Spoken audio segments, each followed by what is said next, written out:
Hello दोस्तों, राधे राधे, हर हर महादेव। मैं मीनाक्षी एक बार फिर से आपके सामने उपस्थित हुई हूँ अपने अगले सेशन के साथ, अगले टॉपिक के साथ। तो चलिए जानते हैं आज इस सेशन में हम किस बारे में बात करने वाले हैं। तो चलिए फटाफट से बताइए आप लोग कैसे हैं। मैं आशा करती हूँ आप लोग स्वस्थ एवं खुशहाल होंगे। तो चलिए इसी के साथ हम आज का टॉपिक बताते हैं। आज हम अर्ली चाइल्डहुड पीरियड में ही बच्चों के हैंडेडनेस के बारे में, जैसा कि पिछले वीडियो में हमने कुछ देखा था कि बच्चे जो होते हैं, चिल्ड्रन जो होते हैं अर्ली चाइल्डहुड पीरियड में, उनके कुछ टिपिकल स्किल्स जैसे कि hand skills and leg skills के बारे में हमने जाना था। तो चलिए अब हम आगे हैंडेडनेस के बारे में बात करते हैं। हैंडेडनेस का मतलब जैसा कि हम जान सकते हैं होता है कि किसी एक डोमिनेंट हैंड का इस्तेमाल करना किसी भी काम के लिए, एक हाथ को डोमिनेंट रूप में यूज़ करना और दूसरे हैंड को एक्सिलरी फॉर्म में एक तरह का हेल्पिंग हैंड के रूप में यूज़ करना, सपोर्टिव हैंड के रूप में यूज़ करना। तो working with the one hand is and use of the one hand is known as the handedness. तो चलिए इसके बारे में थोड़ा सा डिटेल में जानते हैं। Early childhood may be regarded as a critical period in the establishment of handedness। ये जो अर्ली चाइल्डहुड पीरियड होता है इसको हम क्रिटिकल मान सकते हैं हैंडेडनेस के एस्टेब्लिशमेंट की बात को अगर हम देखें तो उस दौर में हम इसको एक क्रिटिकल पीरियड मान सकते हैं। द रीज़न इज दैट, अब इसके पीछे क्या रीज़न है।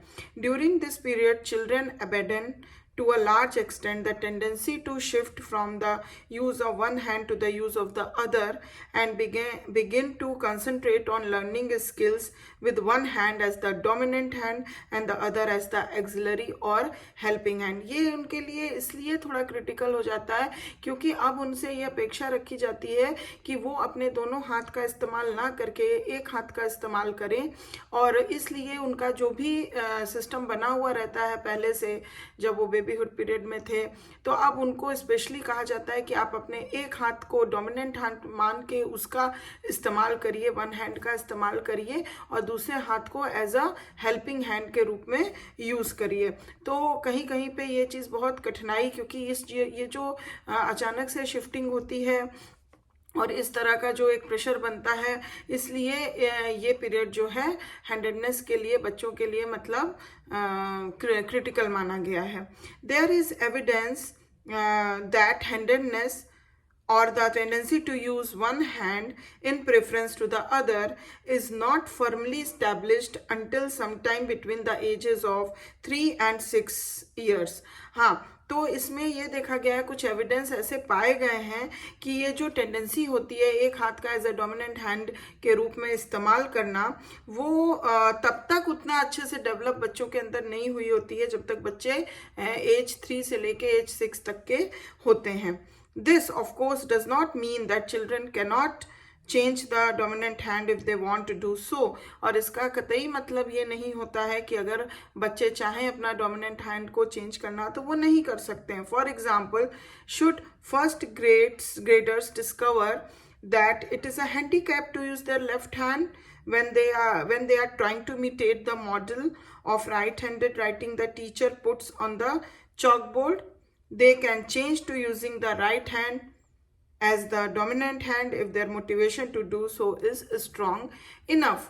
तो ये एक एग्जाम्पल के तौर में हम देख सकते हैं कि कोई भी बच्चा ऐसा नहीं फील करे कि अगर वो लेफ्ट हैंड यूज़ कर रहा है तो वो एक हैंडीकैप कंडीशन है और वो राइट हैंड से नहीं लिख सकता है, नहीं कर सकता है। अगर इमिटेशन के थ्रू अगर वो किसी को देखता है, फॉर एग्जांपल अगर किसी मॉडल को देखता है, टीचर को देखता है कि वो अपने राइट हैंड का इस्तेमाल करके बोर्ड पे लिख रही है या कुछ कर रही है, तो अगर वो चाहे, अगर उसका मोटिवेशन इतना स्ट्रांग है तो वो अपने डोमिनेंट हैंड को चाहे तो चेंज भी कर सकता है। It depends on the child। However, with each passing year, the habit of using one hand as the dominant hand as preference to the other hand becomes more firmly established। और इस तरह से धीरे धीरे पासिंग ईयर होते होते एक एक साल जब आगे बढ़ता जाता है, बच्चा और ग्रोन अप होता है, तो ईच पासिंग ईयर के साथ उसकी जो ये हैबिट बन जाती है, उस हैबिट के चलते वो अपने एक हैंड को डोमिनेंट बना लेता है,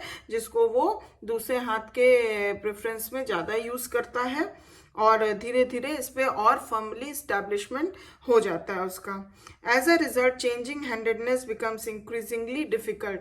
तो इस कारण से, और जब फर्मली इस्टेब्लिश्ड हो जाती है कोई चीज़, तो अगर तब बच्चा चाहे कि अगर हम उस डोमिनेंट हैंड को चेंज करके दूसरे हैंड का इस्तेमाल करें, तो ये लिटिल कभी कभी थोड़ा सा डिफिकल्ट हो जाता है। There is evidence, though not substantiated by research studies, that children who attend preschools या nursery schools or kindergartens or who are cared for in daycare centers or day camps during the summer months are less likely to develop left-handed tendencies than children whose early childhood years are spent mainly in the home and with neighbourhood play groups.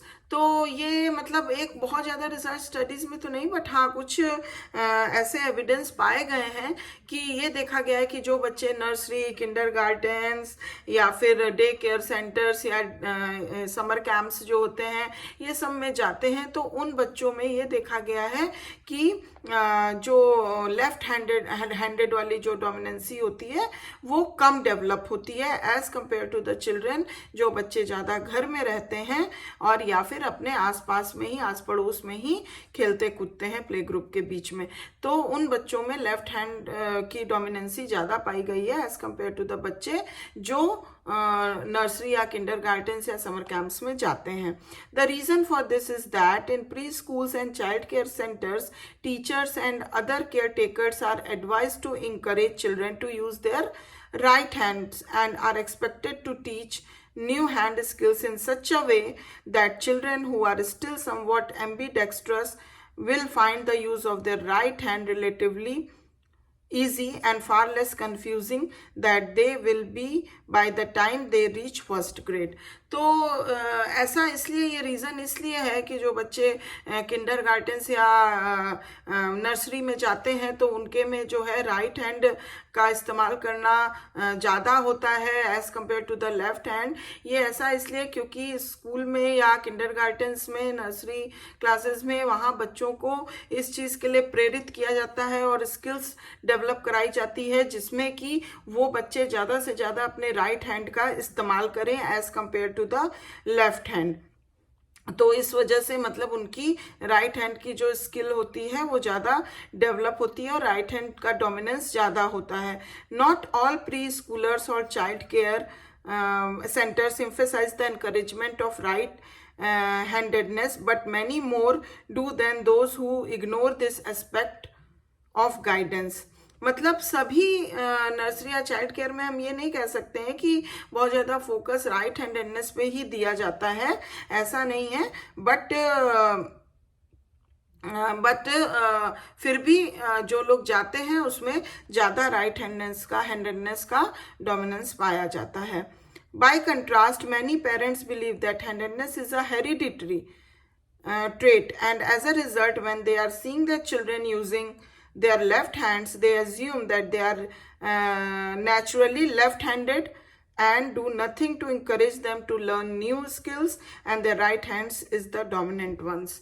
तो कभी कभी हम देखते हैं कि जो parents होते हैं वो इस बात को मतलब हेरिडिटरी मानते हैं, क्योंकि उनका ऐसा सोचना होता है कि अगर वो देखते हैं कि बच्चा लेफ्ट हैंडेड है तो या लेफ्ट हैंड का ज़्यादा यूज़ कर रहा है, तो वो सोचते हैं कि हाँ मतलब वो बच्चा जो है नेचुरली उसके अंदर वो चीज़ें हैं कि वो लेफ्ट हैंड का यूज़ ज़्यादा कर रहा है या लेफ्ट हैंड से उसके स्किल्स डेवलपमेंट हो रहे हैं, तो इसको एक नेचुरल प्रोसेस मान के उतना ध्यान नहीं देते हैं और बच्चों को उतना ज़्यादा इंकरेज नहीं करते हैं कि वो राइट हैंड का इस्तेमाल करके न्यू स्किल्स को लर्न करें या किसी भी प्रकार का राइट हैंड का इस्तेमाल करें।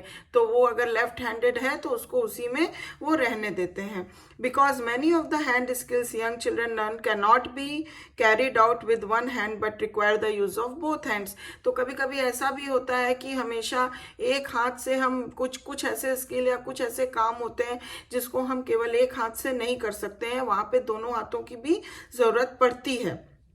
Both hands must be train to carried out the skill. तो दोनों हाथ को ऐसा ट्रेंड होना पड़ता है कि दोनों हाथ मिलके उस स्किल को कर सकें। However few skills require both hands play equally important roles in carrying out the skills. और कुछ स्किल्स ऐसे होते हैं जहाँ दोनों हाथ एक बहुत ही इंपॉर्टेंट रोल प्ले करते हैं और बिना दोनों हाथ के वो स्किल पूरी नहीं हो सकती। Consequently in teaching young children new hand skills emphasis should be placed on the movements made by the dominant hand and those by the auxiliary hand। तो इसीलिए हम देख सकते हैं, इसी वजह से हम देख सकते हैं कि यंग चिल्ड्रन को जब हम टीच करते हैं तो हम ऐसे स्किल्स डेवलप करवाने की कोशिश करते हैं जहां वो अपने डोमिनेंट हैंड का भी इस्तेमाल करे और जहां जरूरत पड़े तो वो अपने एक्सिलरी हैंड का भी इस्तेमाल करे। These movements are often quite different in the case of crayoning. For example, the dominant hand uses the crayon and the auxiliary hand holds the paper in place so the child can crayon a figure on it। तो जैसे कि अगर हम एक example के रूप में देख लें कि अगर एक बच्चा क्रेयोनिंग कर रहा है या ड्रॉ कर रहा है पिक्चर, तो जो हमारा डोमिनेंट हैंड है, जैसे कि हम कह सकते हैं राइट हैंड, तो उससे बच्चा क्रेयॉन चलाएगा, और जो उसका एक्सिलरी हैंड है, हेल्पिंग हैंड हम कह सकते हैं लेफ्ट हैंड, उससे वो पेपर को होल्ड करेगा, जिससे कि वो आसानी से और आराम से जो भी क्रेयॉन से ड्रॉ करना चाहता है वो पेपर पे ड्रॉ कर पाए या पेंट कर पाए। तो इस तरह से हम देखते हैं कि कुछ ऐसे स्किल्स होते हैं, टास्क होते हैं जिसमें कभी कभी हमें दोनों हाथ का इम्पोर्टेंस समझना पड़ता है, मानना पड़ता है, क्योंकि वो स्किल में दोनों हाथ की जरूरत पड़ सकती है। तो अगर हम हैंडेडनेस की बात करें तो हम जनरली देखे हैं कि जिस हाथ का हम यूज़ ज़्यादा करेंगे और जिस हाथ को हम डोमिनेंट बनाएंगे उसी हाथ से हमारा स्किल डेवलपमेंट होगा और उसी हाथ से हम काम कर सकते हैं। तो हमें ऐसा चाहिए कि हम स्पेशली राइट हैंड को अपना डोमिनेंट हैंड बनाएं। मोस्टली लोगों के बच्चों के अंदर वही डोमिनेंट हैंड के रूप में हम स्किल डेवलपमेंट कराते हैं कि right hand used as the dominant hand and left hand used as the auxiliary hand. तो ये कुछ बातें हुई हैंडेडनेस के बारे में, जहां बच्चे अपना एक हाथ का इस्तेमाल करके कोई भी काम करते हैं, इस तरह की स्किल लर्निंग करते हैं। तो मैं आशा करती हूँ कि ये जानकारी आपको अच्छी लगी होगी। पसंद आई है तो प्लीज़ एक लाइक ज़रूर बनता है और आप दे दीजिए, और सब्सक्राइब नहीं किया है अभी तक तो प्लीज़ सब्सक्राइब ज़रूर कर लीजिए, जिससे मेरे आगे आने वाले वीडियो का आप पूरी तरह से फ़ायदा उठा सकें। और thank you for watching my video. अगले वीडियो में हम फिर से मिलेंगे, तब तक अपना ध्यान रखिए, ख्याल रखिए। Bye bye, take care.